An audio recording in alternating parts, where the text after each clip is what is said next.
Muy buenos días, les saludo en el nombre del Señor. Vamos a iniciar la clase luego de haber hecho la oración. Para eso voy a poner el PPT. A ver si me dan un minuto, por favor.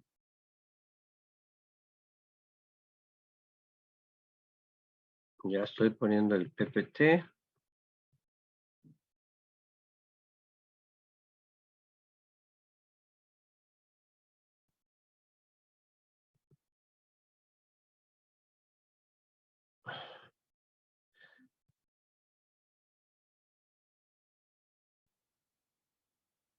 Eh, Todos pueden ver, ¿verdad? Sí, señor. Gracias. Perfecto, profe. Entonces, empecemos. Eh, la semana pasada, en este curso de educación cristiana, tuvimos la oportunidad de estudiar, ¿no? Cómo era el contexto difícil de un niño en el siglo I, y también empezamos desde el Antiguo Testamento, luego en el contexto del siglo I, y las interpretaciones que existen sobre esto, ¿no? Sobre la niñez. Y como decía Bruce Malina en uno de sus textos que también se los leí, ¿no? Es que ser niño en el siglo I era un asunto de terror porque al nacimiento morían muchísimos, antes de los 16 años morían el 60% del, antes de cumplir 16 años de los que habían nacido, y las situaciones, las prácticas culturales de maltrato a la niñez eran terribles, ¿no? Y Jesús, el judaísmo tampoco participó de estos maltratos, nunca aceptó el infanticidio, nunca aceptó la exposición de niños o votar a un niño por cualquier motivo, nunca aceptó el sexo con niños esclavos, como Marcial, este escritor romano del siglo I, decía, ¿no? Que era mejor tener sexo con un niño que con una mujer.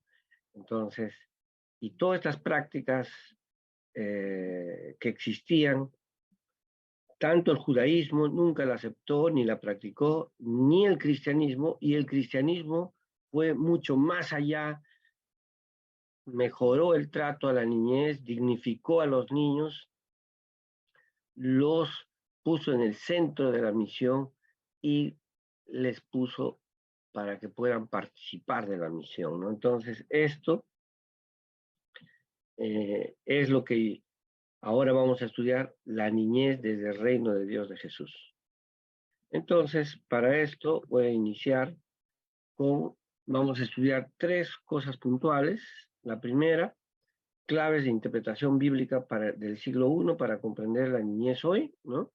Cuando leemos los textos nos acercamos, debemos tener estas claves de interpretación. Luego, cómo fue el trato de los cristianos a los niños. Voy a recoger tres fuentes primarias del siglo II, del siglo III después de Cristo.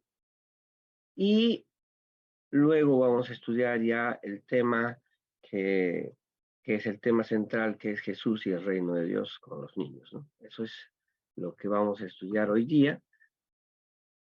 Y nos va pues a dar una visión diferente de lo que teníamos de la niñez, ¿no? Eh, y también la semana pasada ya les dije que la valoración que tenemos hoy de la niñez es diferente en el siglo I. Y en ese contexto del siglo I se escribió la Biblia y se interpretó los textos bíblicos, ¿no? Entonces es diferente.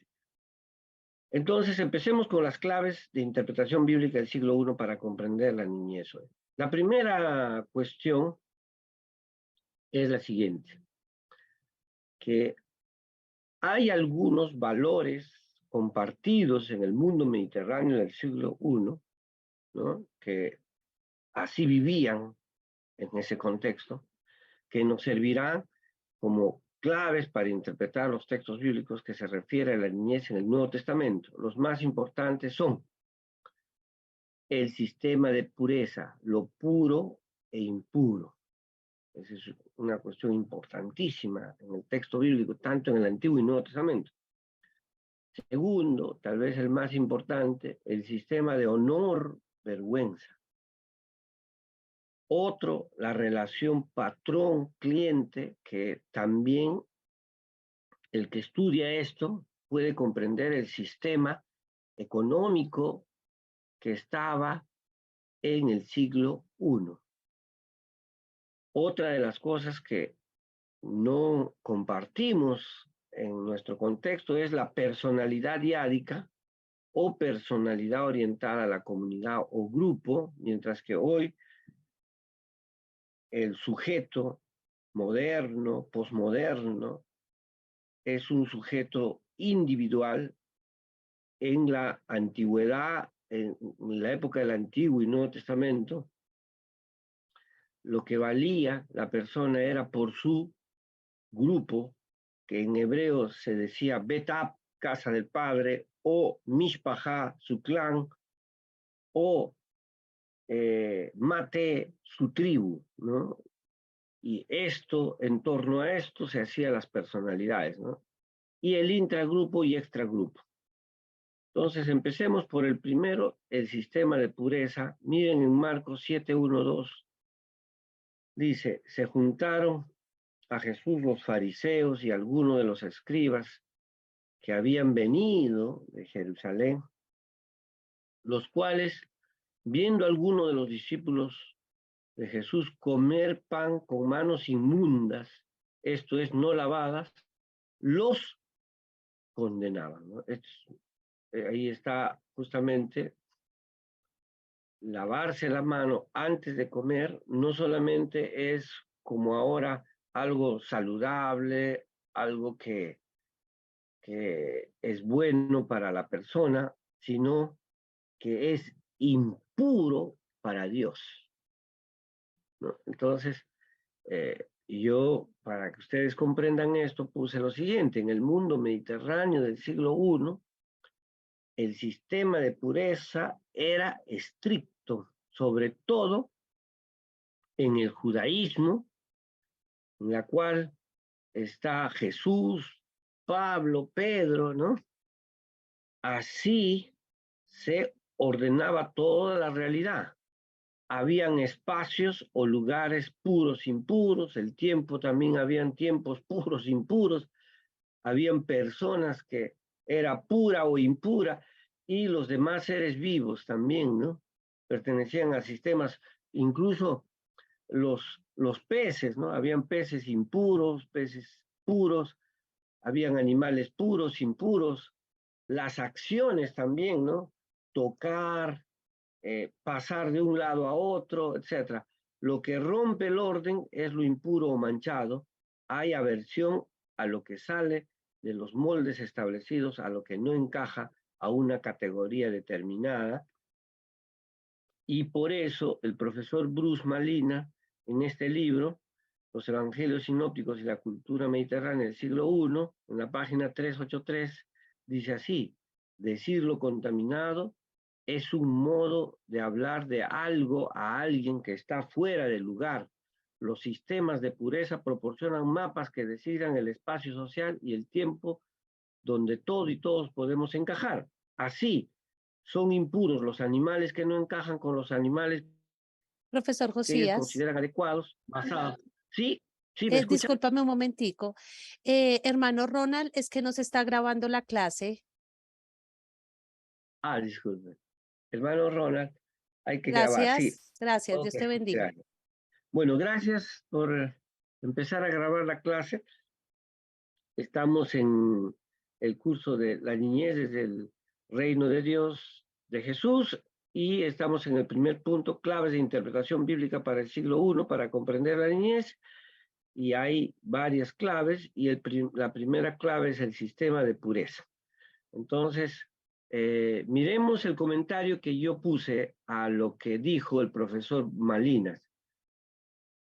También la homosexualidad en Levítico 18:22 es impuro y hay que, y está penado con pena de muerte en el Antiguo Testamento. La bestialidad o sexo con animales también, el incesto, son impuros. Y escuchen esto, justamente eso es lo que nos interesa para los estudios de la niñez. Y los niños tienen una situación ambigua, como no tienen edad para vivir en la lógica de la pureza, son excluidos de casi todos los eventos religiosos. Los especialistas solamente ubican a los niños en dos fiestas de tantísimas que hay. En el Shabbat, que son cada sábado, y en la fiesta de Pascua, cuando prenden la vela. Eso es todo. En los demás están excluidos. Incluso todas las por ejemplo, en el tabernáculo y en el templo de Jerusalén, todo es adultocéntrico. No participa el niño. No es parte de, ¿no? Entonces, por ejemplo, en nuestras iglesias ahora hay ministerio de niños, alabanza de niños, etcétera. Pero en, en el mundo social del siglo I no es así. No es así, ¿no? La situación de un niño es ambigua. Entonces, el sistema de pureza, por eso, el sistema de pureza se simboliza en el templo, era el centro del universo judío y se considera el centro del mundo. Los espacios también tenían esta lógica. Los gentiles no podían entrar al atrio de los judíos, el lugar santo de los santos solo entraba el sumo sacerdote una vez al año, en Yom Kippur, ¿no? O en el Día del Perdón. El sistema de pureza está regido desde el templo en Jerusalén, o la santidad, el sacrificio, ayuno, la preparación, el descanso, la fiesta. Esto altera el orden establecido. Ejemplo, el día sábado era impuro, en el día sábado era impuro hacer varias actividades porque interpretaban la ley de la Torá y la ley oral, Mishnah, desde una perspectiva de la pureza e impureza, ¿no? En la Torá, o en la clase pasada me preguntaba qué era la Torá, ¿no? El Pentateuco, que nosotros llamamos, los judíos le llaman Torá, que algunos traducen la ley, pero tiene mucho más que eso, enseñanzas. Dice, ¿no? Que el día sábado no puede, va a descansar de todo trabajo, tu animal, tu esclavo, etc. No dice más. Pero en la ley oral, que es la Mishnah, o Torah oral también le conocen, que fue escrita hacia el año 180 después de Cristo, por los discípulos de Yeshua el príncipe, dice que 39 cosas no se hace el sábado. 39 cosas. No caminar más de 1 kilómetro, no cargar, ¿no? De razón que en Juan 5, cuando Jesús al paralítico le ordena, carga tu lecho y vete, y ahí los judíos vienen a decirle, ¿qué te pasa? ¿Por qué estás?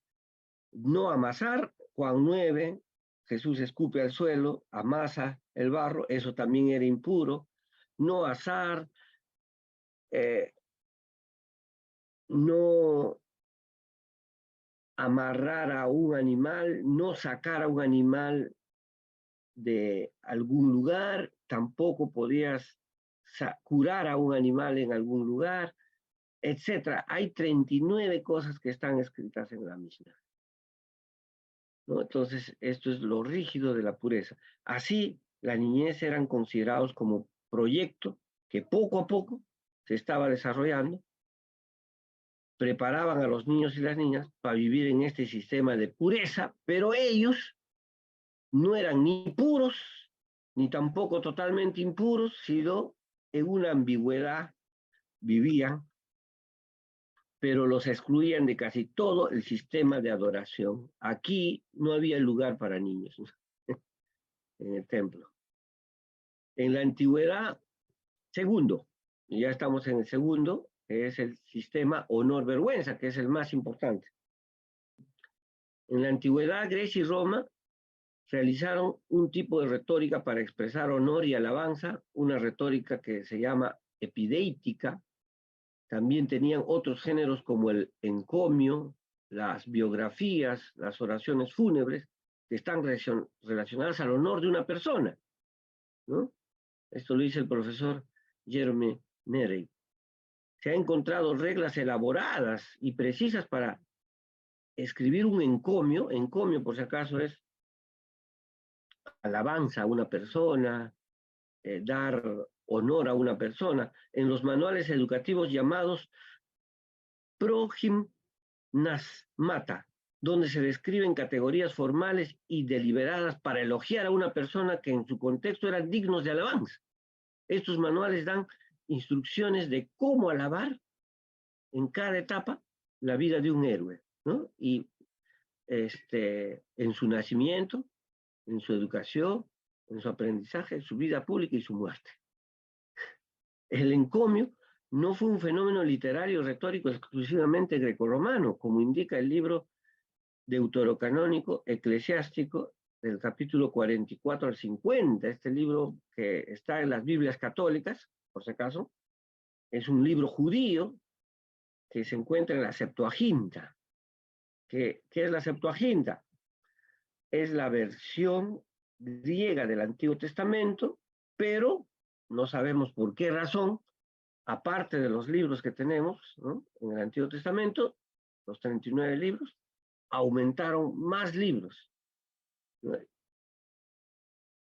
En este libro judío de la época griega, en Eclesiásticos 40 al 50, es una sección o ciclo de encomios que empieza de esta manera: hagamos elogio a los hombres ilustres. Por ejemplo, en Eclesiástico 44:1. Cita personajes como Enoc, Noé, Abraham, Moisés, Aarón, que incluye profetas, guerreros, sumos sacerdotes. Aunque tienen influencias greco-romanas, se practicaba el encomio también entre judíos, o como los especialistas llaman, que es la influencia helénica de miren, un progimnasmata, ¿no? Y se les enseñaba a hacer encomio, por ejemplo, a los maestros. Y por lo tanto, el sistema honor-vergüenza debemos tomarlo de esta manera. Es un hecho aceptado por las ciencias bíblicas actuales que el honor y vergüenza fueron en la antigüedad valores claves que estructuraban la vida diaria de la gente que vivía en torno al Mediterráneo, incluyendo a Jesús y sus discípulos, ¿no? Por ejemplo, hay textos bíblicos que, si lo leemos desde este punto de vista, le quieren quitar el honor a Jesús, ¿no? Por ejemplo, en Lucas capítulo 4, cuando lo quieren desbarrancar porque quieren quitarle el honor a Jesús, ¿no? Y dos, cuando se investiga el Nuevo Testamento, se debe leer las fuentes de su contexto cultural apropiado, lo que necesariamente incluye el honor y vergüenza. Por lo tanto, estos valores culturales no es una tarea opcional, sino es importante conocerlos para saber, por ejemplo, la situación de la niñez. Algunos escritos del Nuevo Testamento, como el Evangelio de Mateo, conocían y estaban instruidos en forma educativas tradicionales, como en los progimnasmata, así que estaban vinculados a las retóricas del elogio y el vituperio, ¿no? Y esta es la retórica de la progimnasmata que se ha encontrado en los documentos de la antigüedad romanas, ¿no? Uno, habían estos elogios en los mitos a dioses, narración corta y proverbios, que ellos le llamaban cheriai, refutaciones y confirmaciones, lugares comunes sobre virtudes y vicios, habían lugares encomio y vituperio, comparación, comparaban, modelo de imitación, ¿no? Hay que imitar a este gran hombre o a este gran soldado, la descripción, la tesis a favor o en contra de algo y la legislación a favor o en contra de una ley. Entonces había tres tipos de retóricas: deliberativa para usar en la asamblea legislativa, ¿no? Ahí podían hacer refutaciones, comparaciones, encomio, forenses para usar en los tribunales y epidéitica o la retórica de elogio para las celebraciones en las fiestas. Así existía en la antigüedad y el profesor Jerome Neirey, en este libro Honor y Vergüenza, lectura cultural del Evangelio de Mateo, dice así, ¿no? Aquí honor se escribe en griego timé. Honor es el término generalizado que se refiere al mérito o valor de las personas ante sus propios ojos y los ojos del pueblo o vecindario. El honor, la timé, ¿no?, puede referirse al valor de un objeto, es decir, su precio, su coste, tanto como el papel y el estatus público que gozan los individuos. Y el honor, ¿no?, es una evaluación y percepción social que te da renombre, reputación, fama, gloria o buen nombre a la persona. Por ejemplo, ¿no?, a Jesús le quieren quitar el honor y dicen, este es un bebedor y comelón. ¿Por qué? Porque su interés es quitarle el honor. Y Aristóteles, en su descripción del hombre magnánimo, nos dice del honor lo siguiente. Magnánimo es del hombre misericordioso. El hombre magnánimo reclama y es acreedor de grandes cosas y de las más grandes. La grandeza del alma debe relacionarse con algún objeto especial. Hay que darle un objeto especial, estimable. Es un término tradicional que denota que se tiene una pretensión sobre bienes externos a unos mismos. El bien externo más grande es lo que debemos ofrecer a los dioses, pues el honor es claramente el más excelso de los bienes externos. Por eso, el hombre magnánimo es el que tiene la disposición correcta ante los honores y las desgracias, puesto que el honor es, sobre todo, otra cosa, lo que los grandes hombres reclaman y esperan, ¿no? Y esto, siguiendo, ¿no?, el honor y vergüenza, he puesto ahora las fuentes de información sobre honor y vergüenza que se tiene para estudiar, ¿no?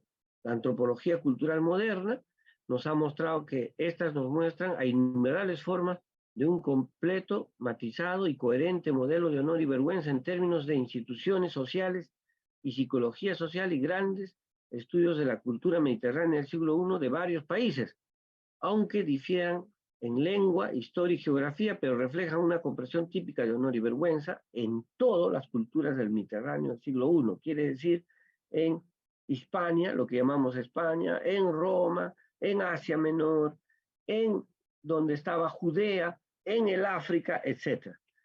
2. Teoría retórica antigua. La retórica lo conoce como elogio y vituperio. Los manuales de retórica conocidos como Prohim Nasmata, aunque es difícil distinguir las escuelas que están detrás de estos escritos, todos dependían de Aristóteles. En tiempos del Imperio Romano lo adaptaron Cicerón, Quintiliano y el autor de la retórica A. Herenio. Y se puede acceder a la literatura clásica como Helio Teón, Menandro, Hermógenes, nos dan en forma exacta el significado de honor, las formas de elogio y criterios de expresiones públicas. Entonces,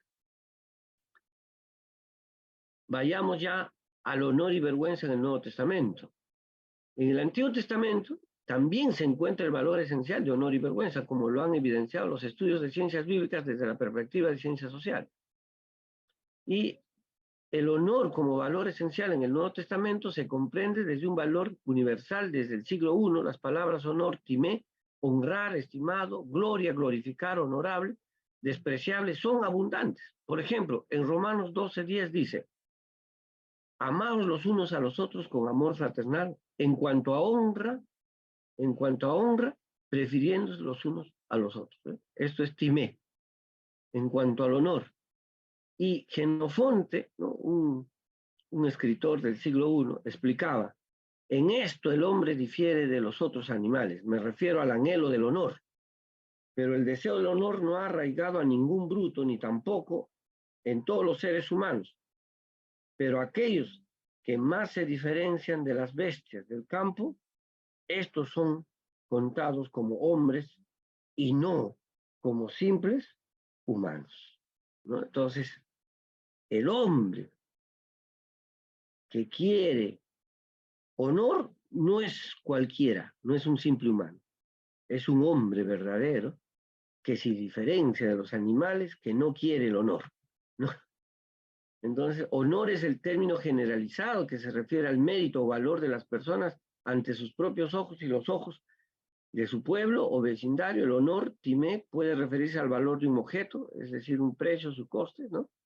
Y la vergüenza era lo siguiente: el honor no era un bien positivo, mientras que la vergüenza constituía una catástrofe social, especialmente cuando la vergüenza por un miembro del grupo familiar era la de todos. Así uno puede ser avergonzado, llevado a quedar mal en público como pérdida de honor. La frase, ¿no? En Mateo 8:12, Lucas 13, arrojados a las tinieblas, donde será el llanto y el rechinar de dientes, justamente se refiere a lo contrapuesto del honor, avergonzarnos. Describe la sensación del ser avergonzado públicamente.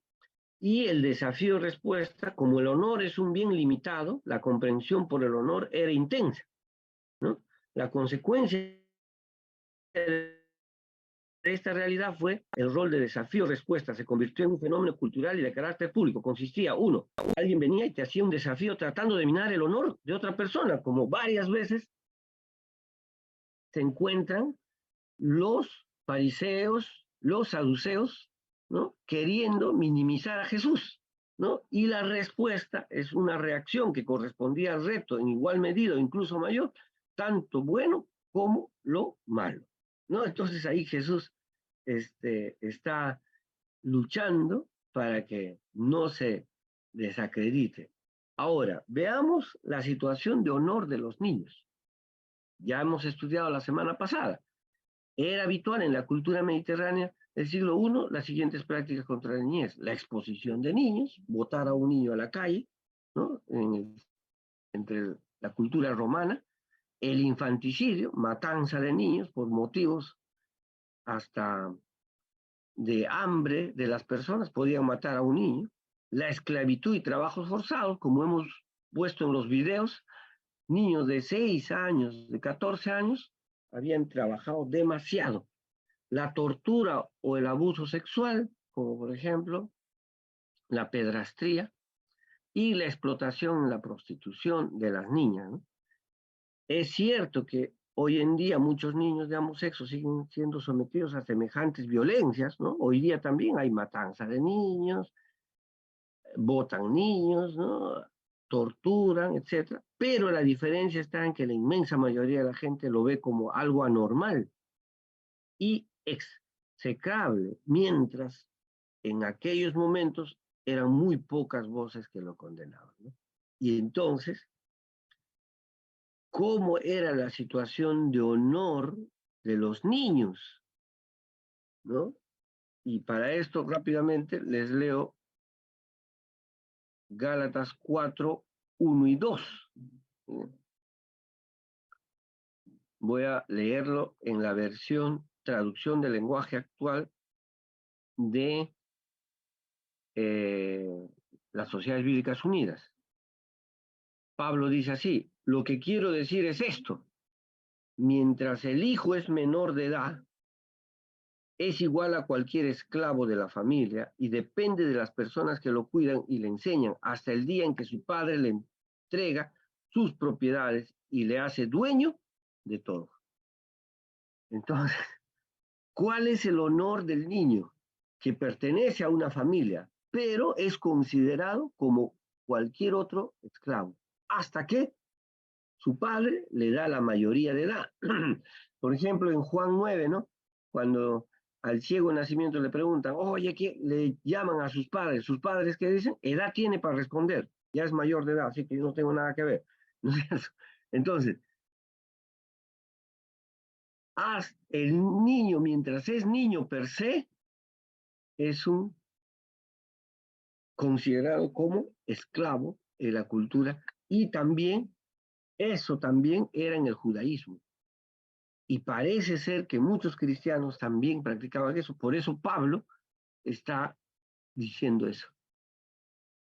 Entonces,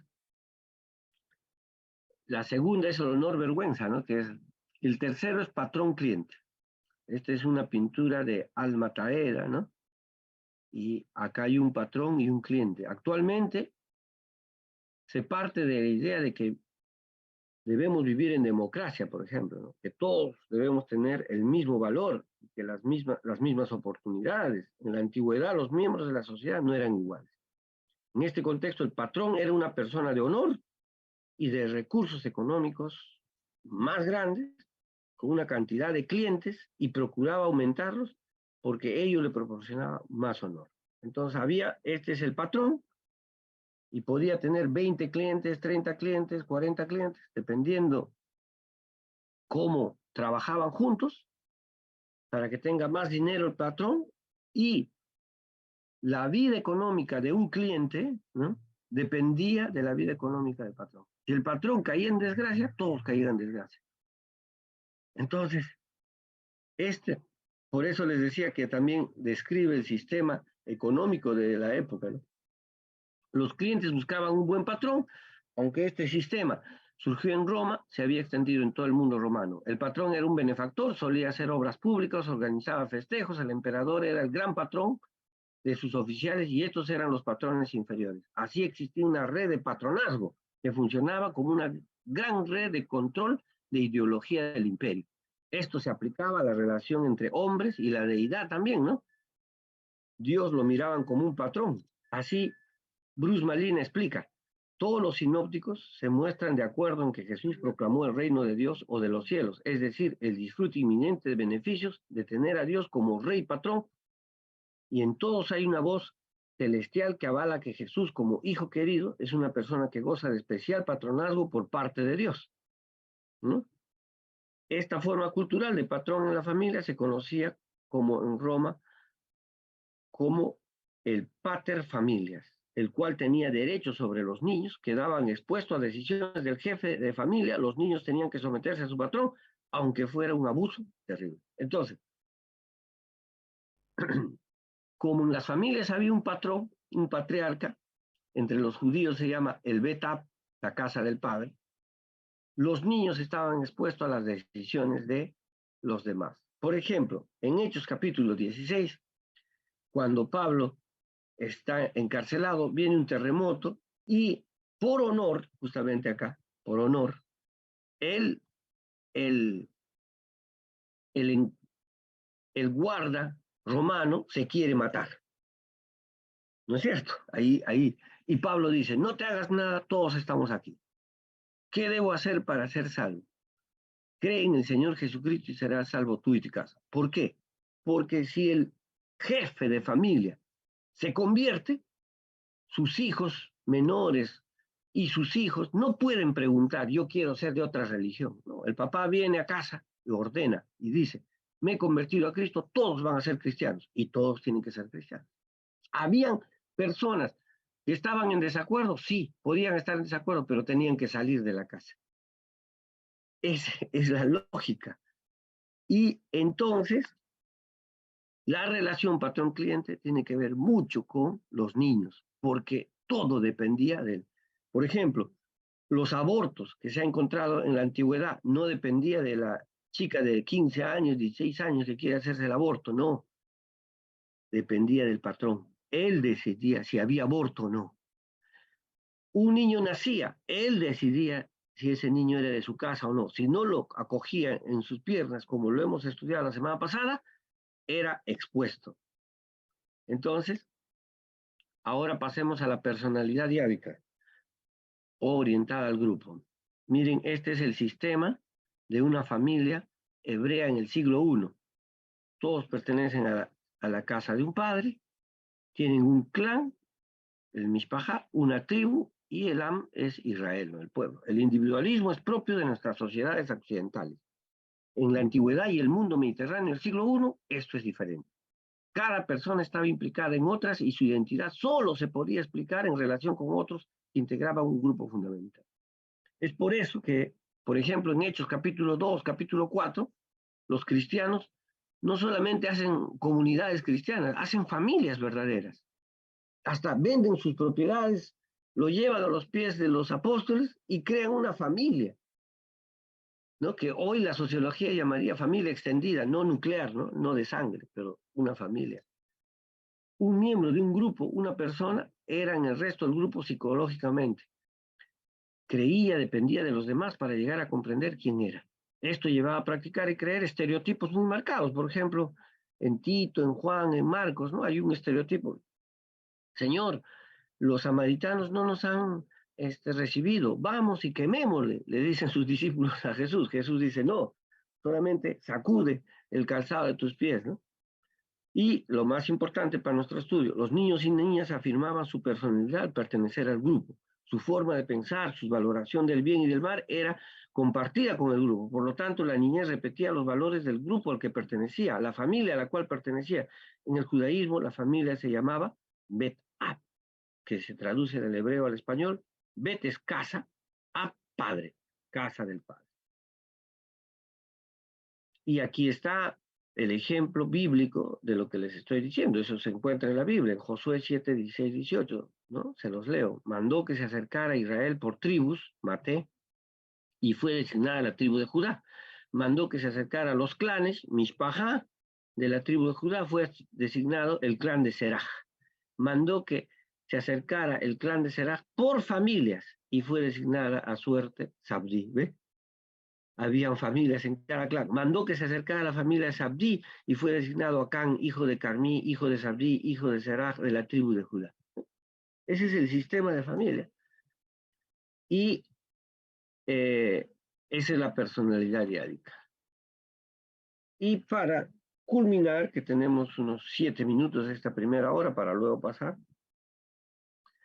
en medio de todo esta cultura del siglo I, que es totalmente diferente a la nuestra, ¿no es cierto? Estas claves son importantes. ¿Qué pasó, no, con el mensaje del reino de Jesús? Lo siguiente, la niñez representaba los más excluidos, ¿no? Eran los primeros en sufrir desde su nacimiento, sufrían las consecuencias de las guerras, los exponían, la cultura grecorromana maltrataba a la niñez, y el mensaje del reino de Dios de Jesús creó nuevas formas de tratar a los niños y niñas, ¿no?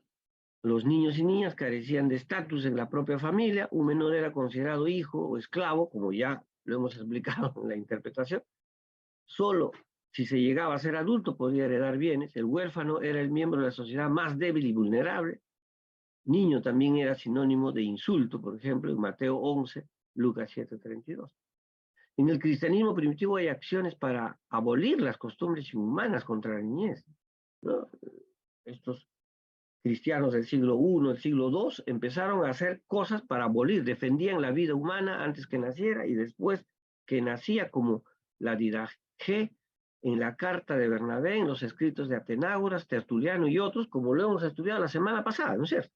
Esta práctica claramente es por enseñanza de Jesús en los evangelios. Los cristianos luchaban contra la costumbre de exposición de niños, hay pruebas históricas que los cristianos recogían a estos niños expósitos para salvarlos, aunque en algunos casos solo podían sepultarlos. Así lo atestiguan las numerosas tumbas infantiles, las inscripciones de las catacumbas, en algunos casos los educaban las vírgenes consagradas, como explica Agustín, en otros casos las familias ricas benévolas que se les llamaban alumnus, proyectus, estercius, copros y tepos a los niños. Entonces aquí les voy a presentar 3 fuentes de cómo defendieron los niños por el mensaje del reino de Dios en el siglo II. El primero de Marco Aurelio, era orador, tutor de Frontón, perdón, Marco Aurelio Frontón. Este documento del siglo II era orador y tutor, Marco Aurelio. Un cristiano llamado Minucius Félix usa datos de este historiador romano. Miren lo que dice. Estos temerarios cristianos han reclutado de los extractos más bajos de la sociedad, de las masas más ignorantes como mujeres crédulas, llegan al extremo de llamarse hermanos y hermanas. En un día especial se reúnen en fiesta con todos sus niños, hermanas, madres y todos los sexos y edades. De esta manera, saciados por el banquete después de haber festejado, comienzan a arrastrarse por las pasiones incestuosas. Esto está en el libro de Margaret MacDonald, Las mujeres en el cristianismo primitivo. Queda claro que esta fuente es enemigo de los cristianos, ¿no? El cristianismo primitivo del siglo II involucraba a la niñez en sus cultos. Aunque este informe está distorsionado por su visión romana anticristiana, queda establecido que los cristianos incluyeron a la niñez en los cultos que realizaban, ¿no? Entonces, a diferencia de los judíos, a diferencia de los romanos, ya ahora tenemos niños en los cultos. Luciano Samosata, otro historiador de 115 al 200, era un satírico que se burlaba de los cristianos, ¿no? Y cuenta cómo un filósofo llamado Proteo se convirtió al cristianismo y lo arrestaron, y mientras estaba en prisión sucede esta narración. Entonces, tras un tiempo, Proteo fue apresado por esto y arrojado a la cárcel, lo que le dio no poca reputación. Los cristianos hicieron todo tipo de esfuerzo para rescatarle, le mostraron todo tipo de atenciones. Desde el amanecer podían verse viudas ancianas, y escuchen, y niños huérfanos esperando junto a la prisión. ¡Wow! Esto demuestra que las viudas tenían a cargo a niños expósitos, los recogían. Niños y niñas abandonados en la iglesia primitiva los atendían para defender sus vidas, ¿no? Porque los romanos los votaban, pues, ¿no? Varios biblistas proponen en 1 Timoteo que existía una orden de enviuda. Este grupo de mujeres desempeñaba funciones importantes en la comunidad. Se cree que su ministerio consistía en orar por la comunidad, hacer visitas pastorales en casas. Es probable que también enseñaran en la comunidad y asumieran otros ministerios, dice Elsa Tames, ¿no? En su libro. Y creemos que es una de esas funciones de estas viudas, era recoger niños abandonados de la sociedad grecorromana para educarlos como cristianos en una espiritualidad encarnada que nació en la doctrina de Jesús. Habían mujeres que ayudaban económicamente para realizar redes de hospitalidad para ofrecer seguridad incluso a las personas socialmente menos privilegiadas, como lo dice Margaret MacDonald. Qué hermoso, ¿no? Ya tenemos niños abandonados en iglesias de la iglesia primitiva. Y Celso, que fue tal vez el más crítico del cristianismo, ¿no? Escribió contra, y Orígenes escribió contra Celso. Cuando trató de la evangelización, Celso explica así, ¿no?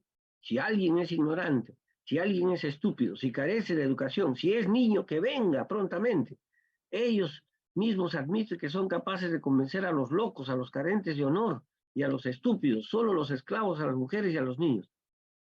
Pero estos iletrados, dicen ellos, conocen la forma verdadera de vivir, y que si los niños les creyeran, vendrían a ser felices y harían de sus casas, que sus casas fueran felices. Y si en ese momento el que están hablando ve que viene un maestro, los más prudentes escapan de todas las direcciones y los más temerarios los empujan a los niños a rebelarse. Qué increíble. Mira, este documento nos muestra que el cristianismo primitivo existía una evangelización específica de la niñez y que eran tratados como personas dignas de respeto, que podían llevar la bendición a su hogar, e incluso, miren, los niños respondían a estos maestros. Qué increíble. Seguramente por la historia de que Jesús había respondido a maestros judíos. Hasta aquí nos quedamos. Y luego, en la segunda hora, voy a volver con el reino de Dios, de Jesús y la niñez, pero en este momento entramos a preguntas, comentarios.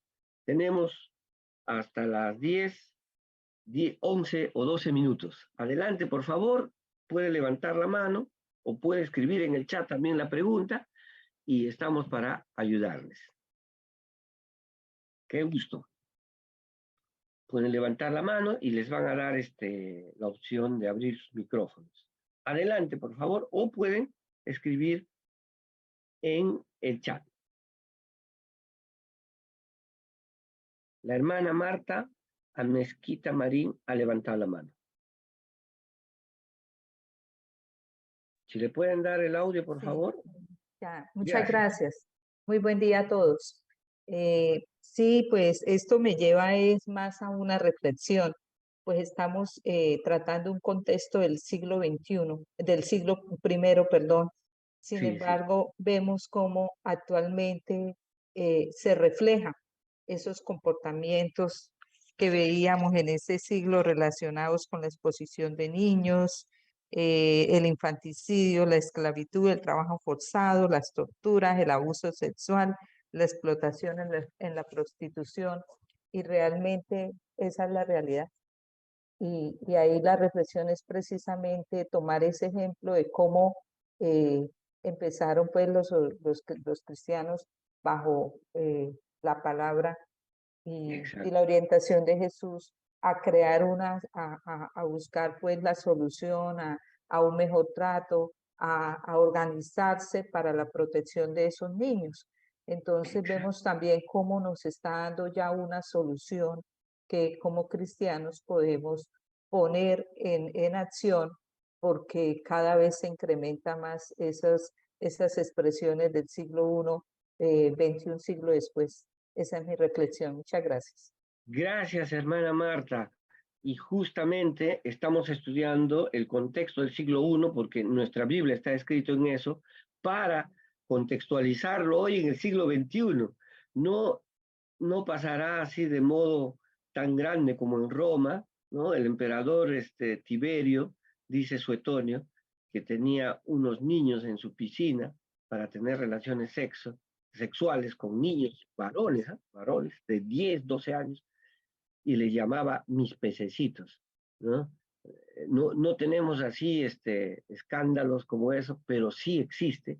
Y hay otros males contextuales hoy que podemos contextualizar a la protección, a la dignificación de los niños y también al, a una enseñanza adecuada a los niños, ¿no? De la palabra de Dios. Hay alguien más que había levantado su mano y también Blanca Merchán ha escrito una pregunta, pero si había dos personas levantadas su mano. Adelante.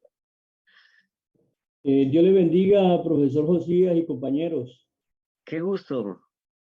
Bueno, estaba pues atento a toda la explicación que estaba haciendo acerca de la niñez en el siglo I y recordé un texto en el que el apóstol Pablo en la carta a los Romanos, en el capítulo 2, en el verso 17 en adelante, él hablando acerca de los judíos y la ley, él acusaba a los judíos de que ellos se apoyaban, que tenían el sobrenombre judío, que se gloriaban en Dios, Sí, que sí, claro. conocer la voluntad de Dios. Y en el verso número 19 y 20 dice que confías en que eres guía de los ciegos, luz de los que están en tinieblas, instructor de los indoctos, y dice, y maestro de niños. Entonces me llamó mucho Sí. que el apóstol Pablo sí identificaba dentro del judaísmo pues una corriente que estaba dedicada a enseñar niños también dentro de la cultura judía. Ese es como el Sí. aporte que quería hacer. Muchas gracias, profesor. Sí, qué lindo, ¿no? La versión Reina Valera, justo que es bien, dice, instructor de indoctos, maestro de niños, que tienes la ley de forma de ciencia y la verdad. Y eso, como hemos estudiado la semana pasada, era muy importante la enseñanza a los niños, y mientras que en la cultura grecorromana, por ejemplo, solamente estudiaban los ricos, no todos. En la cultura judía esto estaba extendido a todos los niños. Eso, por ejemplo, es una diferencia del judaísmo, pero en el cristianismo ya es mucho más que eso, ¿no? No solamente te enseño, sino dignifico la niñez y hago que estos niños sean de bendición, ¿no? Ahora sí, si hay otra pregunta, por favor, levanten la mano, si no, vamos a las preguntas del chat. Verónica tiene la mano levantada, profesor Josías. Verónica Lisset. No se te oye, Verónica. ¿Será que tu audio está mal, Verónica? Porque aparentemente tu audio, a ver, préndelo. Préndelo. Ahora no se te oye. Qué pena. Qué pena que no se te oye. A veces sucede que hay que reiniciar todo para que... Mientras Verónica soluciona lo de su audio, Bonchi, profe. Claro. Adelante. Un poquito más levante el volumen. Sí. ¿Me escucha ahora sí? Un ¿Aló? poquito más, Bonchi. Se te oye, pero se te oye muy bajito. ¿Ahora sí? Sí, ahora sí, ahora sí. Sí. Mire, la consulta es la siguiente, como todo está, ¿cómo podríamos llamarlo? Atentado contra los niños Exacto. que sucedía desde la época del siglo I y después esto siguió sucediendo a pesar de los cristianos. Esto también hay que enseñarlo a los niños con la educación cristiana para poder prevenir eso, desde el punto de vista bíblico, que los niños no se vean expuestos a todo esto. Gracias, muy buena pregunta. El cristianismo fue el primer defensor, dignificador, hizo personas a los niños, los protegió y les hizo protagonista a los niños, ¿no? Jesús con su mensaje del reino de Dios. Pero el cristianismo primitivo del siglo II, siglo III también empezó a defender a los niños, o sea, siguió a Jesús, ¿no? Sin embargo, posteriormente, cuando la religión, sobre todo lo que se llama en la historia de la iglesia, cuando Constantino, ¿no? Se vuelven a estas ideas adultocéntricas y por eso tenemos tantas denuncias, por ejemplo, en la Iglesia Católica, de sacerdotes que han abusado de niños y también de pastores, ¿no? Por ejemplo, vi un caso en Netflix de un pastor en Alemania, en Chile, ¿no?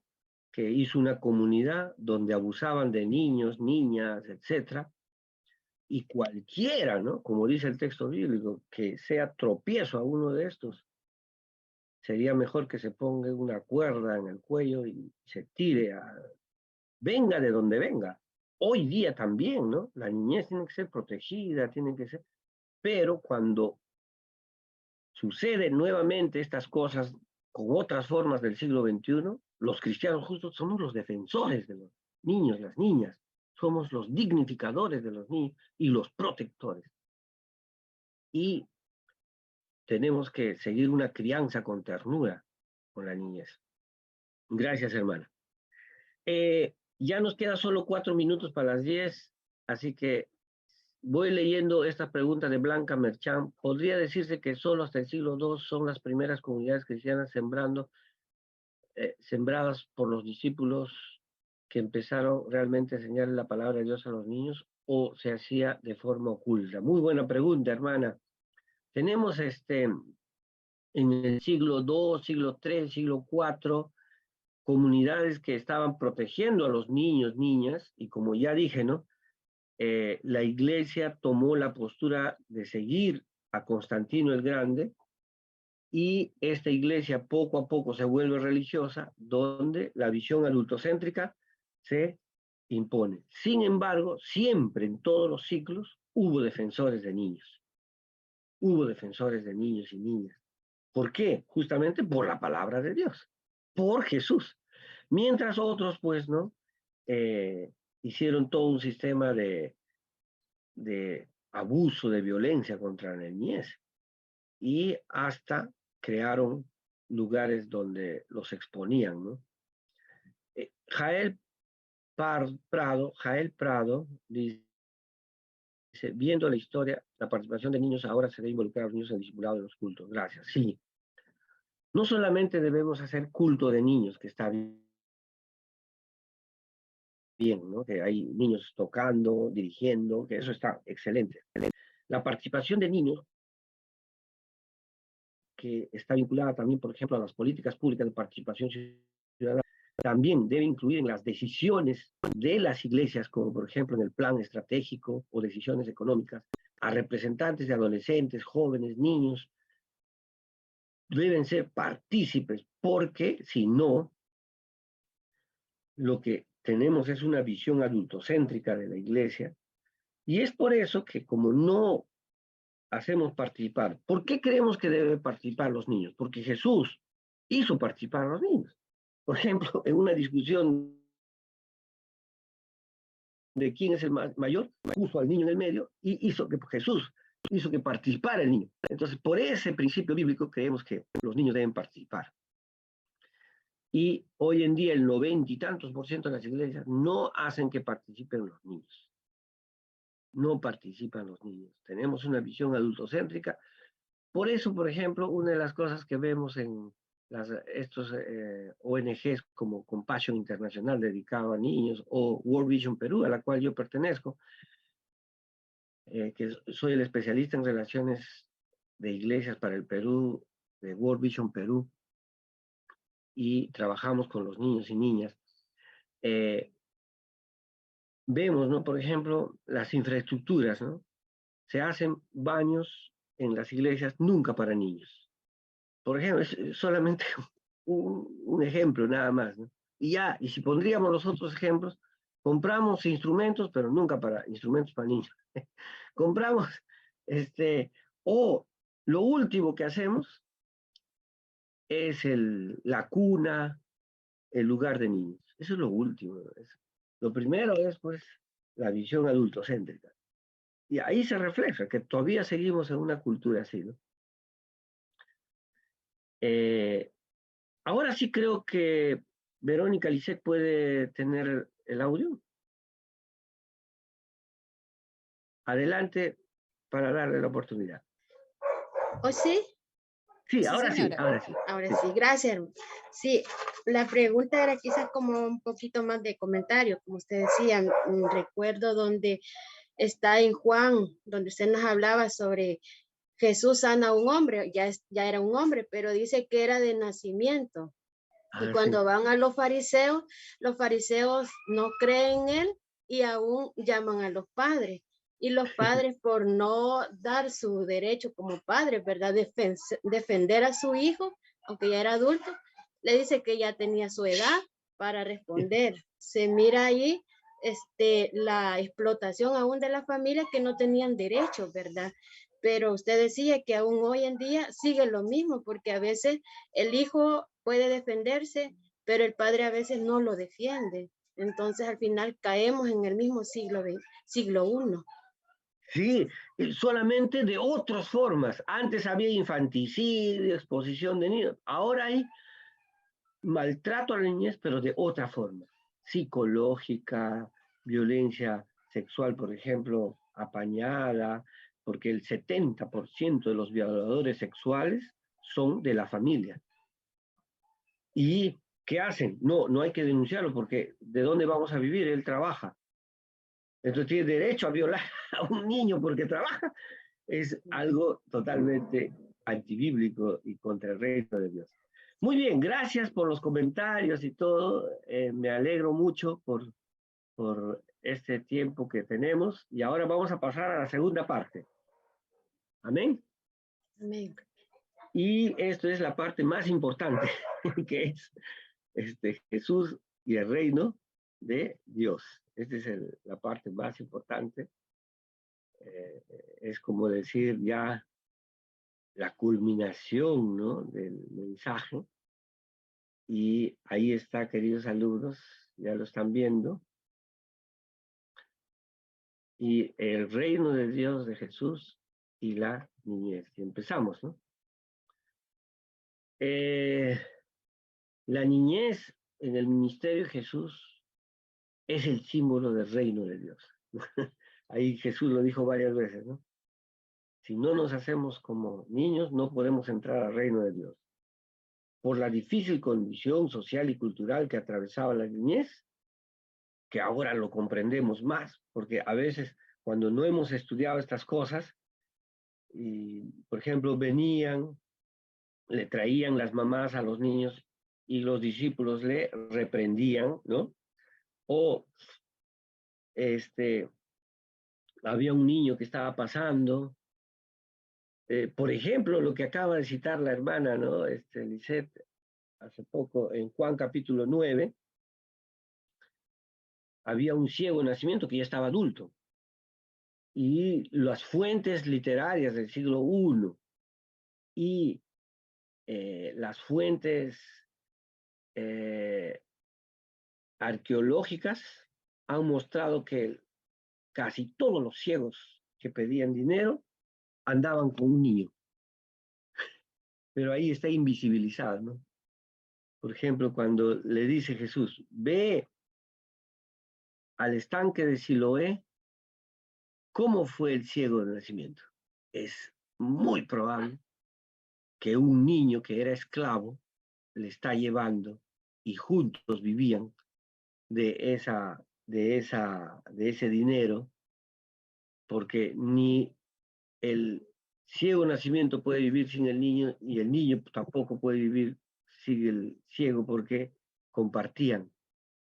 Eso es lo que dice la exégesis, ¿no? Y hoy, mire, después de la semana pasada y lo que les he enseñado hoy, pueden ustedes ver, ¿no?, que es un contexto difícil. Hay sistemas culturales totalmente diferentes a los nuestros. Entonces, Jesús usa la condición de la niñez para expresar el mensaje del reino de Dios. Ser niño o niña en Jesús personifica el mismo reino de Dios. Solo los más vulnerables, los más sencillos, los más humildes, que no apelan a su condición social, familiar, económico, religioso, pueden entrar al reino de Dios. La niñez es símbolo del reino de Dios. Y por eso Ernesto Evaristo Nieto, en su artículo Niños en este diccionario de Jesús de Nazaret, dice así: los niños son los más grandes indigentes, los grandes necesitados, los más pobres, pues dependen de los demás de manera absoluta. Legalmente son esclavos, no pueden valerse por sí mismos, lo necesitan todo, ¿no? Ser niño o niña en tiempos de Jesús, digo yo, ya significa ser lo más vulnerable, los más pequeños, los más oprimidos. Sin embargo, para Jesús es la condición para ser discípulos de Jesús. Por lo tanto, Jesús está haciendo un giro, ¿no? Hablábamos en la hermenéutica más avanzada, el giro antropológico de la hermenéutica, ¿no? Y yo hablo que Jesús está haciendo un giro simbólico para enseñarnos a confiar plenamente en Jesús y dejar todo para entrar a esta nueva familia de Dios.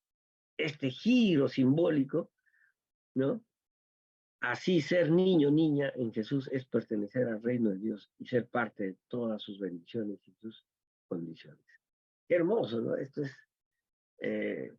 lo más hermoso del mensaje de Jesús. Y Ernesto Evaristo Nieto sigue diciendo, ¿no?, que los niños no pintan nada socialmente, no se les cuenta para nada, no se les consulta, no es sujeto de derechos. Lo que se le dé es puro regalo. Practica la fraternidad y la amistad sincera, como en 1 Pedro 1:22. Es la sinceridad absoluta, ¿no? O sea, darle a un niño es, pues, de pura gracia, ¿no? Mientras que hoy no, hoy estamos obligados. Por ejemplo, el papá que tiene un niño está obligado a darle alimentación y educación, ¿no? Así, la niñez es carecer de poder, tenía la obligación de obedecer, era símbolo de servicio absoluto, como Pablo dice en Gálatas 4:1 y 2, ¿no? Mientras el heredero, ¿no?, que es primogénito, el heredero, es heredero de todo, es niño, en nada difiere de un esclavo, dice el texto bíblico. Entonces, siguiendo con esto, un especialista de la niñez opina que en épocas de Jesús la niñez era vista como puer senex. ¿Qué significa esto? O el niño adulto.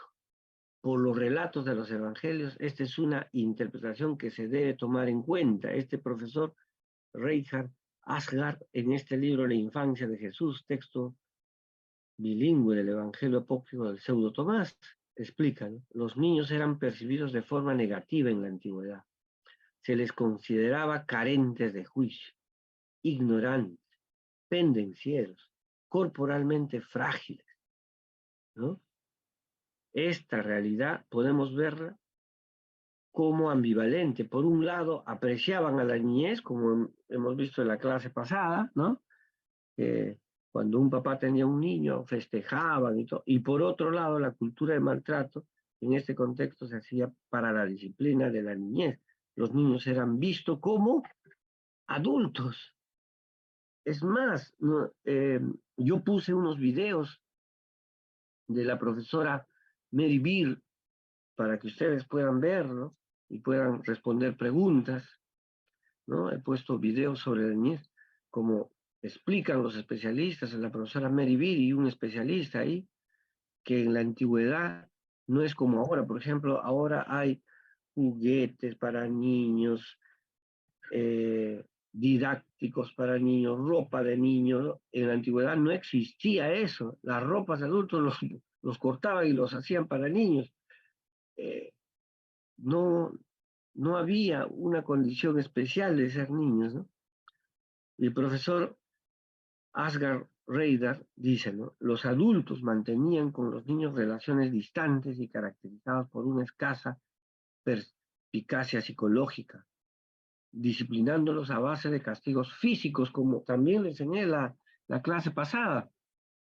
El Proverbios, ¿no? Más duro es cuando dice, rómpele la vara, el palo, perdón, en la espalda del niño, no se va a morir. Entonces, los niños eran vistos ante todo como un medio de asegurar la renta familiar y la sucesión. Por lo tanto, hay que disciplinarlos bien, porque si no los disciplinan después va a ser un problema. Así como el sostén de sus padres en la ancianidad. La infancia se percibía como un entrenamiento a la adultez, un aprender a convertirse a seres autónomos y productivos. Así pues, el puer xenex era una figura idealizada que representaba un estereotipo cultural muy alejado de la realidad de la infancia, muy alejado de la realidad de la infancia, de la antigüedad, ¿no? Entonces, hoy, por ejemplo, nosotros decimos, ¿no? Es adolescente, déjalo cometer sus errores. Ellos no. En la antigüedad no existía la adolescencia, incluso la palabra adolescencia ha sido creada hace pocos siglos, antes ni existía, ¿no? Hace, si no mal recuerdo, recién se ha creado en el siglo XX la palabra adolescencia. Entonces, las mujeres se casaban de 12, 13, 14, 15 años. Si una niña había perdido papá y mamá, podía casarse a los 10 años. Y había quedado en indigencia. Para que no quede en la indigencia, se casaba a los 10 años. 12, 13, 14, no existía. Y los hombres se casaban a 15, 16, 17, 18 años. Hoy día, un joven de 18 años lo vemos como un niño. No ha madurado, pobrecito. Hay que darle a los 30 años ya, bueno. 25 años. Pero en la antigüedad, como también lo prueba las pruebas arqueológicas de la profesora Mary Beer, un niño a los 10, 12 años, a los 6, 7 años, ya trabajó como adulto. Sus huesos están totalmente desgastados como un adulto. No existe la condición de niñez. Son vistos como adultos. Jesús toma a los más vulnerables y hace un giro hermenéutico para decirnos que la forma más radical de ser discípulos es ser como la niñez de su contexto, o sea, hacerse pobre, vulnerable, inútil, esclavo. Ser niño y niña también es ser visto como un proyecto adulto desde las construcciones sociales de su tiempo, creando estereotipos de niños cuasi adultos, como cuando se relata que Jesús hablaba con los maestros en el templo y parecía un niño adulto que estaba en otra etapa y no en la infancia, ¿no? Porque para ellos pues no existe eso de pobrecito, es niño. No, ya a los 6 años está trabajando. A los 7 años es un esclavo verdadero, a los 7 años es un peón. Para nosotros no. La niñez en el mundo mediterráneo se construía desde el Bet-Ap o casa del padre en la cultura hebrea y del pater familias o padre familia o amo de la familia desde la cultura grecorromana, ¿no? Esta situación desde nuestras culturas occidentales son patriarcales, discriminatorias, excluyentes e invisibilizaban a la niñez. Los términos o palabras que se usaban para referirse a niños y niñas son para nosotros inapropiados, muestran construcciones culturales muy diferentes a la valoración que le damos a la niñez. Sin embargo, es Jesús quien realiza una revolución de valores, incluye la ternura, el amor a la niñez, ponernos en medio de la misión, incluirlos en el reino y dignificarlos. Además, nos dio fundamento bíblico para la participación de la niñez y verlos como sujetos de derechos humanos que hoy están enarbolados por la sociedad occidental. La nueva mirada hacia la niñez nació en el corazón de Dios y la praxis de Jesús con su mensaje que nuestro Señor llamó Reino de Dios. Esta revelación de Dios cambió nuestra sociedad. Como discípulos de Jesús tenemos que seguir los pasos de Jesús. Tenemos que cumplir sus enseñanzas, por lo tanto nos hacemos defensores de la niñez porque Jesús es nuestro camino y luz para nuestra práctica de misión integral. Así que Uno, nacer con dignidad humana. La dignidad del nacimiento en la cultura mediterránea del siglo I dependía de la familia a la cual pertenecía. Se le llamaba Beta o casa del padre. El nacimiento te daba lugar en su sociedad. El padre era sujeto de honor frente a los niños que tenían vergüenza. Si sus familiares caían en deshonra, también el niño o la niña lo sufría. Sin embargo, en el nacimiento de Jesús y los relatos del Evangelio de la infancia, que son Mateo y Lucas, se le honra, a pesar de que Jesús no pertenece a familias ricas. Incluso ahí dice, ¿no?, que en Levítico dice que si tú eres pobre, para purificar al niño, tienes que llevar dos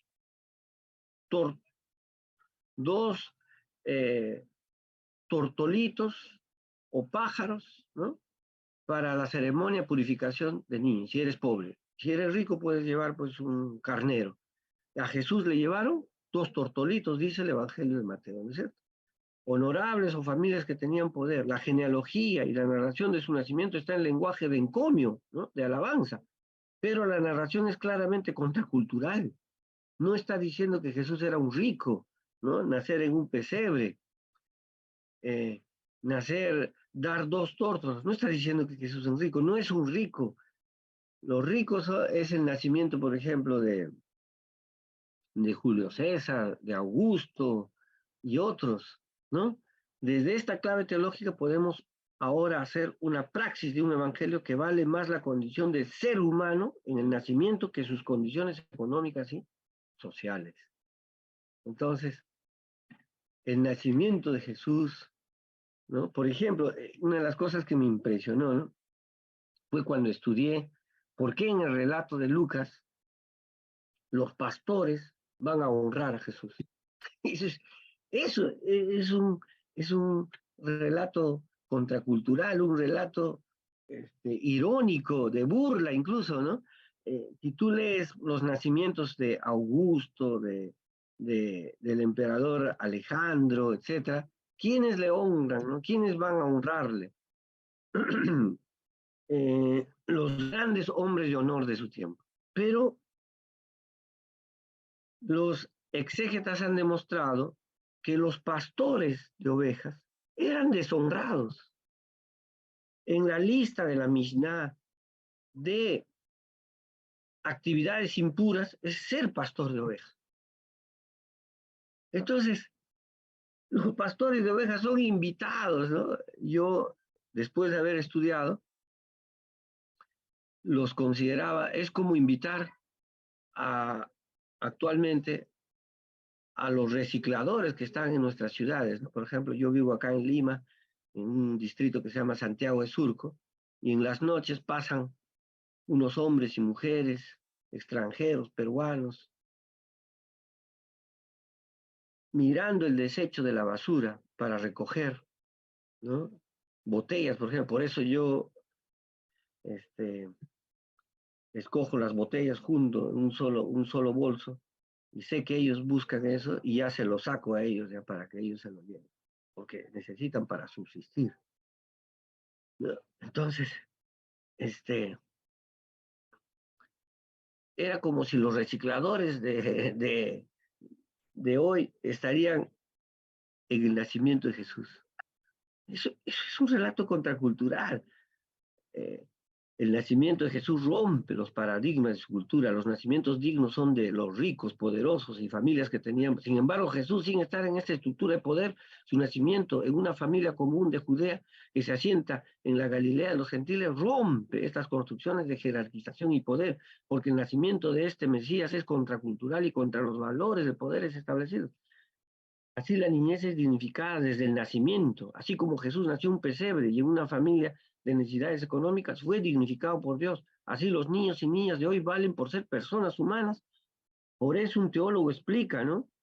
El gran teólogo Hans Urs von Balthasar, en su libro Si no os hacéis como este niño. El niño tiene, en efecto, en su desvelamiento, un derecho sacro a los cuidados, un derecho que esencialmente solo puede ser satisfecho en el amor. Tiene pues derecho a algo que supera el nivel jurídico y solo puede satisfacerse como entrega, dedicación y don libre, ¿no? Esa es la verdad. Y eso lo trajo el nacimiento de Jesús. Por eso que la niñez tiene dignidad per se, no por la condición económica de su familia, sino por ser humano, por ser niño o niña, porque en Jesús, desde los evangelios, que tienen un interés narrativo de mostrar que este niño que nace como cualquiera es dignificado por el mismo Señor. Por eso una autora explica, ¿no? Nancy Cardoso Pereira, en Ribla, ¿no? El Mesías siempre debe ser niño. Más que una historiografía con interés cronológico, los textos de Mateo y Lucas realizan el ejercicio hermenéutico de comprender la presencia salvadora de Dios a partir de un niño. Una lectura cuidadosa de los textos de la infancia indica la posibilidad de una comprensión mesiánica que se expresa en la centralidad de la infancia en el proyecto de Dios, ¿no? Hay una centralidad de la infancia en el proyecto de Dios. Por esta razón, la narración del nacimiento de Jesús en Mateo y Lucas expresa más, es una construcción, la intención de evidenciar que Jesús es dignificado desde su nacimiento a pesar de su condición económico-social, no pertenece a las prácticas de honor de su contexto. Ahora, también he querido señalarle, en medio de esta niñez de Jesús, en los relatos de infancia, cuando Jesús en el templo se vuelve modelo de crecimiento integral de la niñez, ¿no? La narración de Jesús a los 12 años en el templo de Jerusalén se encuentra entre dos sumarios que explica el desarrollo de Jesús. Estos sumarios son Lucas 2:40, que dice, el niño crecía en estatura y con poder espiritual, estaba lleno de sabiduría y Dios estaba muy contento con él, en la traducción del lenguaje actual, y Lucas 2:52, que nos dice, mientras tanto Jesús seguía creciendo en sabiduría y estatura, Dios y toda la gente del pueblo estaba muy contento con él y lo quería mucho. Llama mucho la atención el desarrollo integral de Jesús cuando era niño, ¿no es cierto? Entonces, los sumarios pertenecen a dos transiciones. La primera corresponde al crecimiento de la etapa de la infancia, desde la presentación de Jesús al templo, desde los 12 años, en Lucas 2:40, y la segunda, de Lucas 2:52, es en su adolescencia, lo que nosotros llamamos hoy adolescencia. Y eso lo sabemos por los términos griegos. Lucas es el único que nos cuenta sobre la adolescencia de Jesús, que se presenta como conclusión del Evangelio de la infancia, como una transición para la narración pública del ministerio de Jesús. Podemos presentar este relato de la siguiente manera, ¿no? Lo hacemos narrativamente usando la narratología. La primera escena, la escenificación, Lucas 2:41 al 45. Los padres de Jesús eran judíos piadosos que cumplían con la peregrinación de las fiestas judías. Nos presentan a Jesús a los 12 años. Al regreso de la peregrinación, Jesús se quedó en Jerusalén. José y María retornan a Jerusalén en búsqueda de Jesús, desesperados porque han perdido a Jesús. Jesús lleno de sabiduría, en Lucas 2:46-47, los padres de Jesús lo encuentran en el templo con los doctores de la ley. Jesús a los 12 años ha desarrollado sabiduría y responde a cuestiones difíciles de naturaleza religiosa judía, ¿no? Esto que en Mateo 23 Jesús le llama a estos maestros de la cátedra de Moisés, ¿no? Conoce la voluntad de Dios sin haber pasado la enseñanza rabínica. Esto muestra la diferencia de la sabiduría ilustrada de los judíos y la sabiduría superior o de Dios, lo que Santiago dice, la sabiduría de lo alto, ¿no? Y tercero, los problemas familiares, ¿no? El verso 48 recoge el disgusto comprensible de la actitud de Jesús, representa para sus padres el dolor de los mismos, ¿no? El que María es quien toma la palabra y no José nos muestra el modelo de madres que aman a sus hijos. La respuesta de Jesús es enigmática, que muestra la relación de Jesús como hijo de Dios, ¿no? Y cuarto, la vuelta a la normalidad en Lucas 2:50-52, las palabras de Jesús no entienden sus padres, ¿no? Cuando dice, estoy haciendo la voluntad de mi Padre, la vida de Jesús vuelve a la esfera del judaísmo, fiel a la ley. Y quinto, el desarrollo integral de Jesús adolescente, ¿no? Jesús crecía en sabiduría, en experiencia para la vida plena. Jesús crecía en estatura, nos hace pensar en la importancia del desarrollo y fortalecimiento físico, ¿no? En Perú ha crecido la anemia, estos 2 años de pandemia han sido terribles, y esto nos hace pensar que debemos también un fortalecimiento físico. En gracia para con Dios nos habla del vínculo genuino de la relación con Dios, una espiritualidad con Dios, y en gracia para con los hombres nos lleva a pensar en relaciones positivas dentro de las familias, en la participación dentro de la sociedad y en la propia vocación para servir a la sociedad, en gracia para con Dios y en gracia para con los hombres. Hay 4 elementos del desarrollo integral del Jesús adolescente que nos lleva, ¿no? Y 3.2, la niñez como clave del reino. La expresión reino de Dios ya estaba presente en el Antiguo Testamento, por si acaso, inicialmente bajo la forma Yahvé Malak, Yahvé reina, y más tarde con la fórmula abstracta Malkut Yahvé, reino de Yahvé, ¿no? Esto, en el Antiguo Testamento significa que Dios exige obediencia en el hombre y que le presta ayuda y protección. En el Nuevo Testamento esta expresión se convierte en el querigma central de Jesús, ¿no? En términos resumidos, como dice Marcos 1:15, el tiempo se ha cumplido, el reino de Dios está cerca, convertidos y creed en el Evangelio. En Mateo aparece la variante reino de los cielos, que traduce del hebreo Malkut Shamaim, utilizado en el judaísmo tardío, para evitar la pronunciación sagrado de Yahvé o de Dios, ¿no? Entonces mejor. Cuando Jesús enseñaba el reino de Dios, se puede afirmar que las expectativas del pueblo era un reino de Dios diferente. Jesús enseña el otro reino de Dios, no esperado por los hombres, no el que la gente quería, sino el que Dios vino a instaurar. Era inadecuadas a los hombres. Si se piensa en la novedad del Evangelio, Jesús presenta la inauguración del reino. Está ligada a su persona. Así que descubrir el reino es descubrir a Jesús. Y entrar en la dimensión del reino es entrar en la persona de Jesús, ¿no? Por lo tanto, queridos alumnos, el reino de Dios tiene un carácter cristológico, así lo describe Jürgen Moltmann, ¿no? En su libro Trinidad y Reino de Dios. La historia del reino de Dios revela la vida divina del Padre, del Hijo y del Espíritu. El reino de Dios tiene sentido en la predicación de Jesús, el reino como inauguración con Cristo, el reino como futuro que ha de llegar, porque se nota en muchos pasajes escatológicamente, como en Marcos 9:1. También el reino de Dios está ya presente, a pesar de la plenitud del reino, es futuro, todavía no sirve para un pesimismo de simple espera, el reino está presente hoy, aunque todavía no plenamente, y teólogos como Oscar Cullmann, por eso dicen que el reino de Dios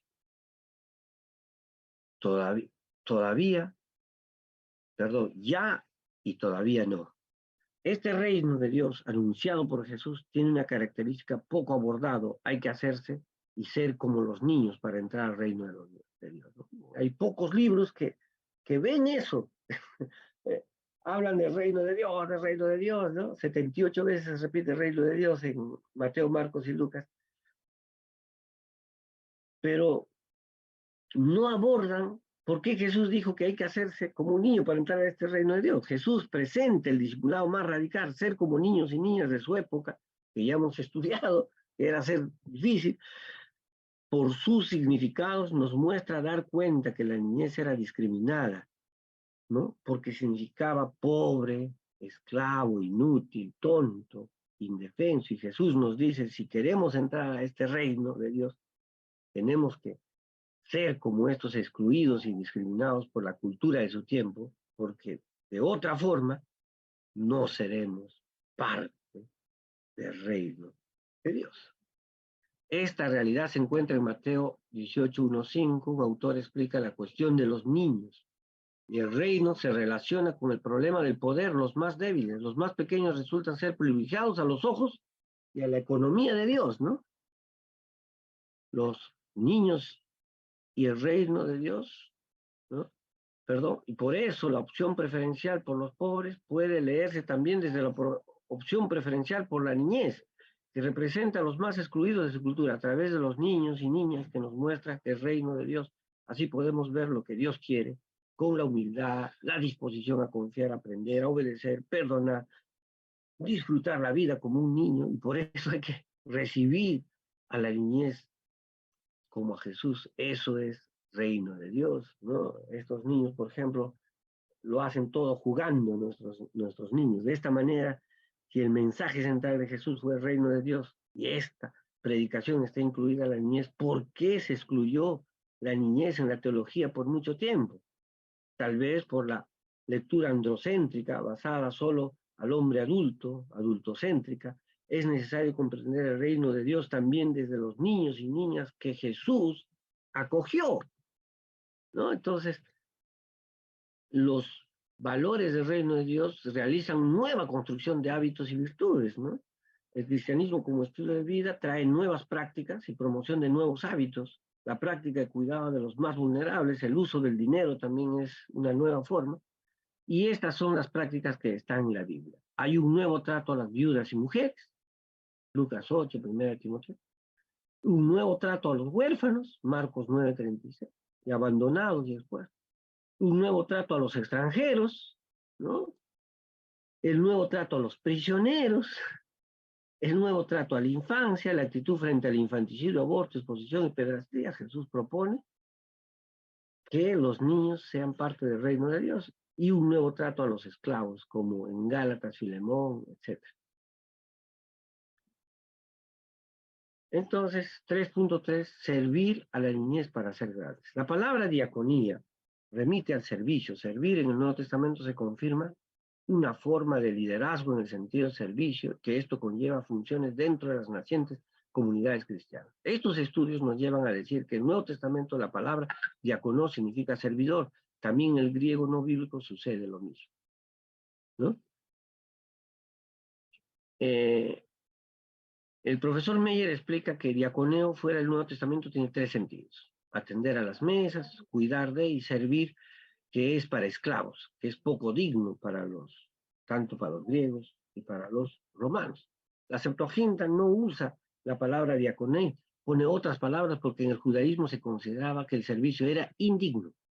El sentido diácono es de servir en general, pero hay un uso específico o categoría responsable en las comunidades cristianas. En estos casos se traduce diácono, nombrado siempre a continuación de los obispos. Estos diáconos aparecen como subordinados a los servicios de la iglesia en Filipos y en la provincia de Asia en Timoteo, en 1 Timoteo. Jesús toma como ejemplo a la niñez para ser grandes en el reino. Así podemos leer en Marcos 9, Mateo 18, Lucas 9.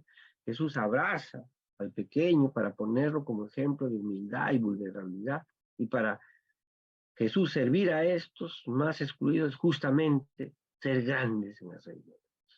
La niñez en estos textos son puestos para enseñarnos, ¿no?, teológicamente el servicio del reino de Dios. Algo que en la cultura mediterránea del siglo I era reprochado, porque el servicio estaba confinado a los más débiles, como la niñez y los esclavos. Hay que recordar que el país, ¿no?, o sea, es la palabra griega para referirse a un niño de 7 a 14 años, ¿sí?, significa esclavo, también niño, y también puede significar tu hijo. Tu hijo de 7 a 14 años es su país, pero la intención de Jesús va más allá. La profesora Judith Grundy-Wolf, en este libro, Los niños en el pensamiento evangélico, dice así, ¿no? Marcos presenta a Jesús, un varón que abraza a un niño como ejemplo para sus discípulos varones en particular y para discípulos y discípulas en general. Aquí no hay ningún género estereotipado. Recibir a niños y niñas es responsabilidad de todos, varones y mujeres, quienes quieran ser importantes. De esta manera Jesús redefine el servicio a los más pequeños como señal de grandeza para todos sus discípulos. ¡Qué hermoso! Así que nosotros estamos llamados a servir a los niños. Así Jesús enseña a pertenecer al reino, a ser defensor de la niñez, porque en su contexto, como hemos abordado, existía el infanticidio, la exposición de niñez, el maltrato cultural hacia la niñez. Eran personas violentadas y excluidas, pero también eran amadas porque los miraban como futuros adultos desde la perspectiva del puer senex, o la idealización de un niño como adulto, ¿no? En el video de Mary Beer, ella encuentra a un niño, ¿no?, que ha muerto a cerca de los 10 años, y ahí dice, ¿no?, nunca perdiste tus calzados, nunca jugaste, nunca perdiste tus instrumentos, nada. Como esos son los estereotipos. El niño es como grande, ¿no? Como adulto. Pero Jesús abraza a los niños como son, no de esos estereotipos. Jesús enseña radicalmente a sus discípulos que deben ser defensores de la niñez, cosa que está probada en muchas partes de la historia de la Iglesia. Se puede establecer que los cristianos llegaron a defender a la niñez porque esto era parte de la enseñanza de Jesús. Así exclama un teólogo, Xavier Picasa, ¿no? En una palabra, es el pequeño siendo el servidor de pequeños. Por eso inaugura el gesto de servicio universal, abre para todos los hombres un camino de ayuda y de exigencia. Suscitado eso que podríamos llamar la doble conexión mesiánica. El Mesías siendo Dios entre los pobres y Dios está presente en aquellos que ayudan a los pobres, ¿no? Y ahí estamos nosotros. Somos los adultos. Yo soy pastor, algunos de ustedes pueden ser líderes de iglesia o pastores también. Hay que servir a la niñez como Jesús lo hizo. Por lo tanto, Jesús, en parte de su lado radical, nos muestra que debemos servir a los más insignificantes de la sociedad, poner como ejemplo a la niñez desde esa praxis de Jesús, la iglesia primitiva y en la historia de la iglesia. Es una de las características del cristianismo, es dignificar, servir y defender a la niñez. Y con eso he terminado. Y para ir concluyendo, ¿no?, esta parte tan preciosa del reino de Dios y los niños, hoy en día, pues, hay muchos conceptos que se tienen de la niñez, ¿no? Por ejemplo, hace poco leí una investigación de UNICEF Perú, que hizo una entrevista el año 2021, ¿no? Esto es el año 2021 y salió publicada el año 2022. A miles de peruanos le preguntaron qué opinan los peruanos de los adolescentes. Y también han hecho en otros países, UNICEF. Y es casi lo mismo en toda Latinoamérica, ¿no? Que son inmaduros, que son irresponsables, que solo le gusta el sexo, la música, que no pueden ayudar a su familia, no son capaces, no se cuenta con ellos para ayudar a la familia, que son personas que no tienen, que no saben ni qué van a estudiar, que no saben qué van a hacer, ¿no? Y aparte de eso, entonces hicieron una investigación, ¿no? Oye, si esto es lo que piensan los peruanos de los adolescentes, ¿y qué piensan los adolescentes de sí mismos? Hicieron otra investigación. Y ellos dijeron, somos innovadores tecnológicos, podemos aportar a nuestras familias. Somos el presente de esta sociedad, no el futuro.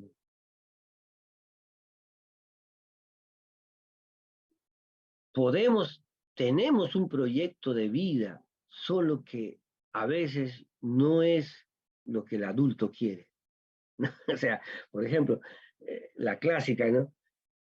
El abuelo era doctor, el papá doctor, el hijo, el nieto tiene que ser doctor, ¿no? Entonces, ellos no, pues, ellos no quieren ser doctor, quieren ser, el otro día fui a visitar a mi mejor amigo, y su hijo tiene 12 años, ¿no? Y le pregunto, oye, Juan Manuel, ¿tú qué quieres ser en el futuro? Le digo. Y me dice, yo quiero ser un gamer. Y yo, gamer, a ver, voy a googlearlo porque ni sé qué cosa es eso, le digo, ¿no? para saber en el celular, en el internet, qué cosa es ser gamer, ¿no? A ver, explícame, ¿cómo se vive de ser gamer? Le pido la explicación, ¿no? Pero esos son los niños de ahora, ¿no? Hay una investigación de una antropóloga argentina, en Fondo Económico y Cultura, salió los adolescentes del siglo XXI, están en 3 pantallas, ¿no? El celular, en la laptop y el televisor. 3 pantallas. Leen de modo diferente, se enteran las noticias a través de TikTok, ¿no? Yo todos los días, mi mente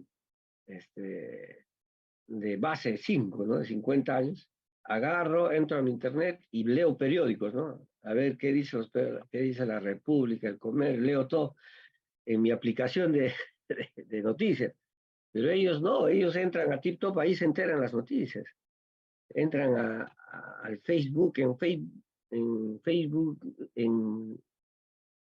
Facebook vivo, ahí están viendo las noticias, y yo veo de otro modo, ellos leen de otro modo, ellos leen otros libros, yo leo otros libros, etcétera. Entonces, hermanos, tenemos mucho que hacer comprendiendo la Biblia, viendo el reino de Dios.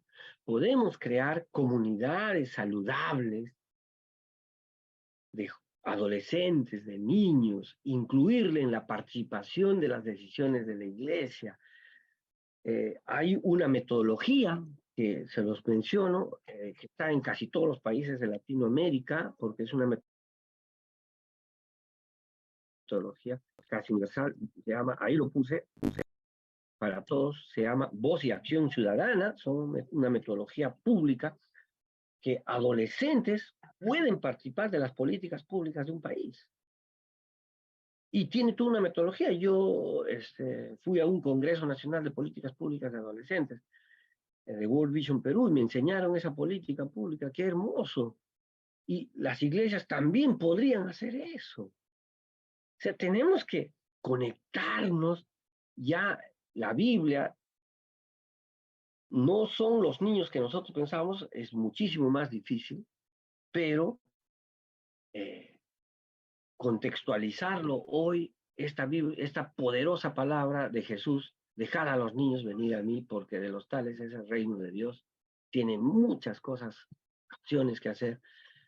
Justamente para este diplomado de educación cristiana tratamos de poner el fundamento bíblico al inicio, que es esto que les he enseñado, para luego ustedes hacer una educación cristiana dinámica, estupenda, contextual. Hay un teólogo, Jürgen Moltmann, dice, ¿no?, en un libro, que la iglesia siempre está de espaldas a la historia, que la iglesia siempre está de espaldas a la realidad, que esos pastores con su vestimenta, ¿no? Soren Kierkegaard, ¿no?, le llamaba la parábola del payaso, ¿no? ¿No? Que no están vestidos para conectarse con los jóvenes de hoy, los adolescentes de hoy, ¿no? Con esas túnicas, con eso, bueno, por ejemplo, en mi denominación que se llama Asambleas de Dios, ¿no? Si no te pones tu corbata, no eres pastor, ¿no? Recuerdo un día me olvidé una corbata, llegué a predicar y ya estaba justo a predicar, y el pastor corrió a su cuarto, trajo una corbata para vestirme de pastor, ¿no es cierto? Y no podía predicar sin corbata.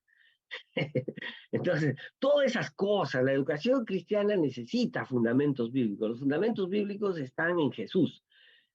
El maltrato, la violencia no tiene fundamento bíblico, a menos que seamos judíos del Antiguo Testamento, pero en Jesús no tiene fundamento. El fundamento es la crianza con ternura. Bueno, gracias, hasta aquí. Les dejo para poder conversar a las preguntas.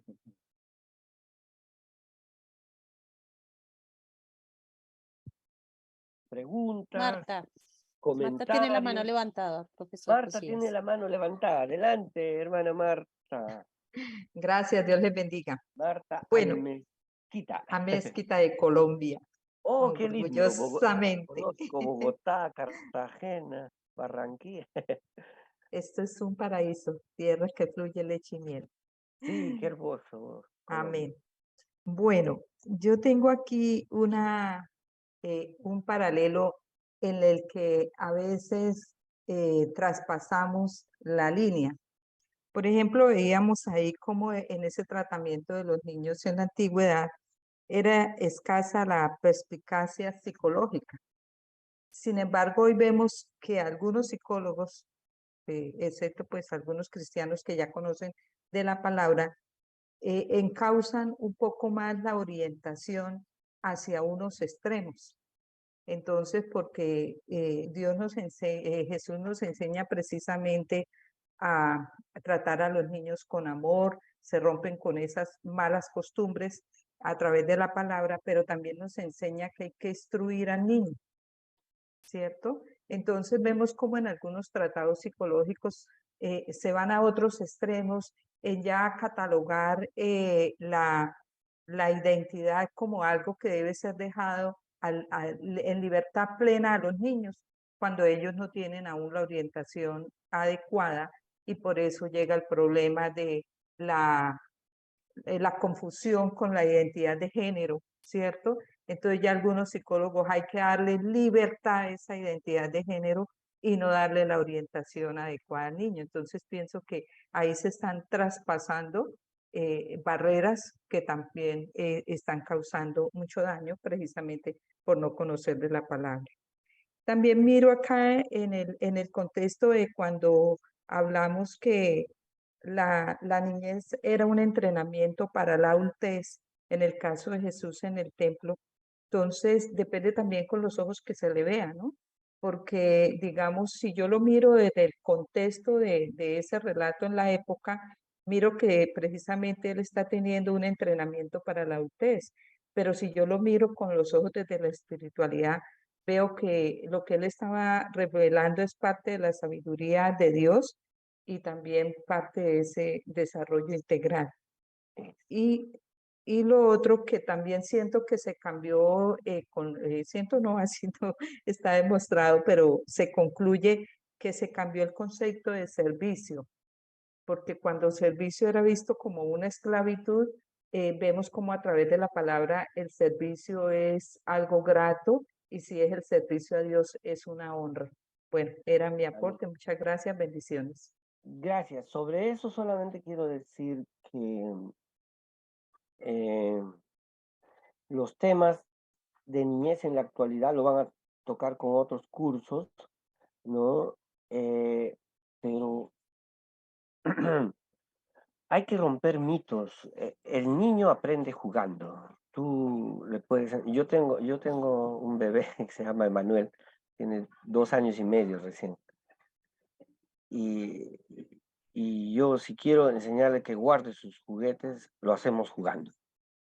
Llevé un curso de importancia del juego en la niñez con unos hermanos de Uruguay que son especialistas en esto. Y me enseñaron, ¿no? No juegues con tu hijo de pie, arrodíllate, que tu ojo esté a su lado. Y cuando empecé a jugar con mi hijo así, nunca lo vi tan feliz. Cómo se reía, cómo carcajeaba de felicidad. Entonces, hay que hacernos como niños. Y sí, hermana, gracias por los otros comentarios, me parece muy importante lo que usted dijo y hay mucho que aprender de Jesús, como que puso a los niños en el centro. Hay otra mano levantada, adelante, por favor. Jovita. Profesor, hermano, buenos días. Estamos viendo un tema muy importante y hay ahora mucha facilidad, ¿no? Muchas enseñanzas para nosotros para criar a nuestros hijos, pero así como en el mundo secular y también en la iglesia, lo que se ve ahora es que hay mucha ausencia de padres, ¿no? Hacia los hijos, en su familia.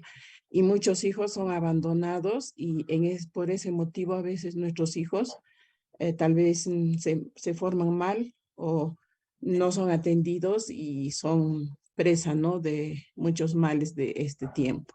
Entonces yo creo que como iglesia debemos despertar primero a esto, ¿no?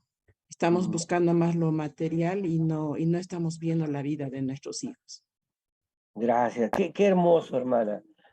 ¿Se acuerda que les enseñé cómo los romanos abandonaban, ¿no?, a sus hijos, que no los ponían, los tiraban y ahí otros los recogían? Y hoy día hemos aprendido que cristianos los recogían y les hacían un discipulado. Pero hoy también hay otro abandono. El papá sale de la casa a las 7 de la mañana, la mamá sale a las 7, vuelve a las 9 de la noche, de lunes a viernes, y ese niño está siendo criado por una empleada. Ella le está mostrando los valores, o por una abuela, o por una tía, y esa es la realidad. Mira, por ejemplo, yo, no sé, estoy tan agradecido a Dios porque yo empecé a trabajar hace 2 años en World Vision Perú, y por la misericordia de Dios trabajo en mi casa. Aquí en esta oficina trabajo remoto. Hay días que voy 1 o 2 veces cada 15 días, ¿no? Pero mi trabajo es remoto y mi contrato también dice así. Entonces, yo estoy acá con mi hijo. Yo lo crío, yo le cambio los pañales las veces que pueda, ¿no? Si estoy en reunión, incluso mi hijo ya sabe, ya cuando estoy trabajando, viene acá a la puerta y me dice, así, se da cuenta que estoy trabajando. Y tiene 2 años y medio. Y, hermanos, hoy hay un abandono de los niños. Y después nos quejamos, ¿por qué los niños son así violentos? ¿Por qué son así? ¿Por qué aprendieron malas palabras? ¿Por qué aprendieron groserías? Sí, no lo estamos criando. Eso es un reto. ¿Y qué hacer cuando necesitamos trabajar y salir? ¿Cómo criamos a los niños? Eso es todo un reto. Justamente esos ya son problemas de educación cristiana que van a verlo en los otros cursos. Otra pregunta, por favor. Ya hay preguntas en el chat. Hay 3 comentarios, profesor, se los Sí, voy a leer. gracias, Ujú. El primero es de Blanca Merchán, que hermana. dice, me encanta su reflexión final, se deben cambiar paradigmas. Vivian Ojeda dice, muchos templos y denominaciones se están quedando sin jóvenes por no querer renovarse, no cambiando la enseñanza de la palabra como algunos piensan, sino incluyendo a los niños como Jesús lo hizo. Carlos Arevalo dice lo siguiente. Buenos días, desde el ámbito de la participación de los niños en el culto, ¿cómo abordar la participación de ellos en el culto y lo que se llama Santa Cena cuando se anteponen requisitos como que debe ser bautizado para participar, generando en ello una falta de inclusión y marginación cada vez que se realiza esta práctica? Y ya viene una pregunta de él. Si este requisito tiene base, el ser bautizado para recibir la Santa Cena. Y después sigue diciendo Carlos, porque he asistido a otros lugares donde se hace una meditación previa y no se impide a nadie participar. Saludos. Y viene otra pregunta, pero si quieres, profe, respondes esa y ya te leo la pregunta de Bonchi. Claro, y luego seguimos. Sobre la primera pregunta, dice, o reflexión, muchos están quedándose sin jóvenes porque realmente no están incluyendo a los niños, niñas. Claro, miren, escuchen. La iglesia está relacionado con la sociedad. En la sociedad, en los colegios, las escuelas, las universidades, les están enseñando. Los niños participan de los problemas. Incluso hay una política pública que se llama Voz y Acción Ciudadana en Perú y Latinoamérica.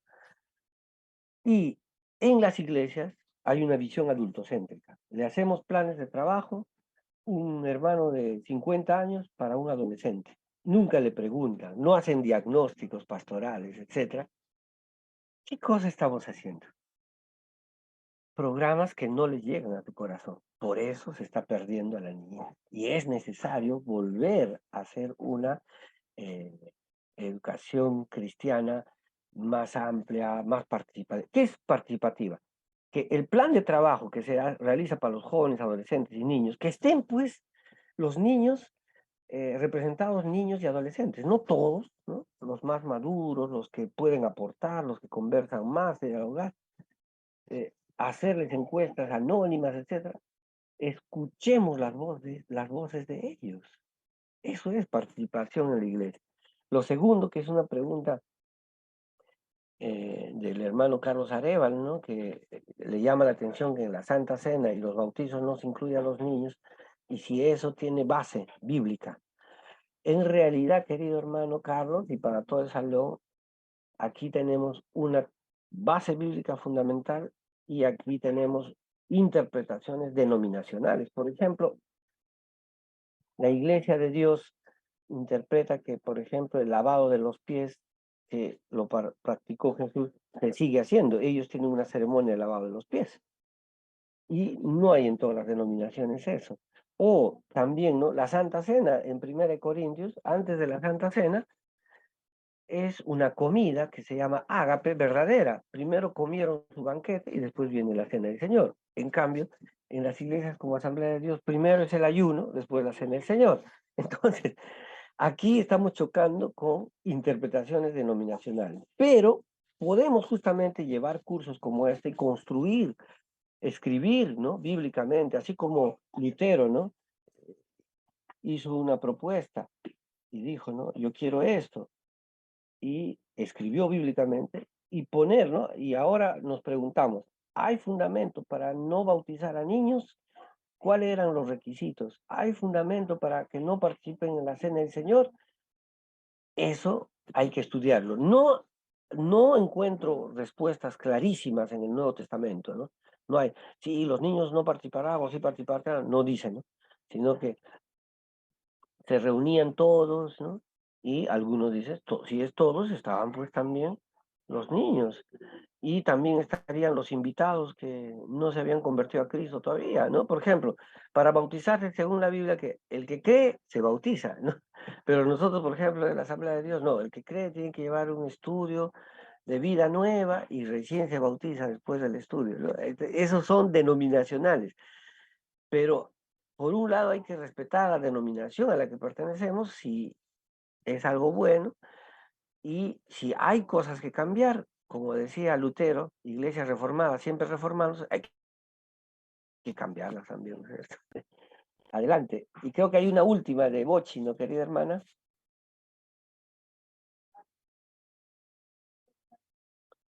Bochi F nos dice...